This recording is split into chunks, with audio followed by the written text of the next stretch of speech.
Hello everyone, তো এখন সন্ধে হয়ে গেছে আর আমি রেডি হয়ে গিয়েছি বেরাবো বলে। আর আমি সকাল থেকে কোনো ভিডিও করিনি, কারণ আমার মুডটা একদমই ভালো ছিল না। আমি জানি যদিও বা আমার এটা করা উচিত না, আমার ভিডিও করা উচিত। তো আমরা বেরিয়ে প্রথমেই খেলাম চা। এই ঠান্ডায় গরম গরম চা খেতে তো ভীষণই ভালো লাগে, যদিও বা আমার এই টুসকানি চাতে একদমই পোষায়নি।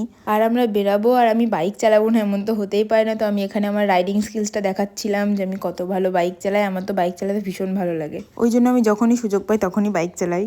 তারপরে আমরা গিয়েছিলাম এগরোল খেতে। তো এখানে আমাকে রোস্ট করছিল, কারণ আমার আঙুলগুলো এতটাই ছোট, ওই জন্য। তো আমরা চিকেন এগরোল নিয়েছি। এখানকার চিকেন এগরোলটা ভীষণ ভালো। আমি এর আগেও একদিন খেয়েছি, সেই দিনও ভিডিও করেছিলাম। এর আগে যেদিন আমরা এই দিকটা এসেছিলাম সেই দিন আমার মুড অফ ছিল। মুড অফ না, আমি রেগেছিলাম। আর আজকেও আমি রেগে আছি। আর রাগ করলে যদি এত সুন্দর সুন্দর খাবার পাওয়া যায় আর ঘুরতেও নিয়ে যায়, তাহলে তো আমি এবার থেকে প্রত্যেক দিনই রাগ করবো। আর বাড়ি এসে দেখলাম যে মা আলুর দম আর লুচি করছে। তো এটা দেখে তো আরো মন খুশি হয়ে গেল, কারণ আলুর দম আর লুচি আমার তো ফেভারিট। আর এখানে ভাই আমাকে এসে কিছু একটা বলছিল, আর মা বলল যে মার হাতে হাতে একটু হেল্প করে দিতে। তো সেটাই করছিলাম, লুচি বেলে দিচ্ছিলাম। আর এই পাশে আমি একটু গাজরের হালুয়াও বানাচ্ছিলাম। তো আমার গাজরের হালুয়া খেতে ইচ্ছা করলো, ওই জন্য ভাবলাম যে একটু বানাই।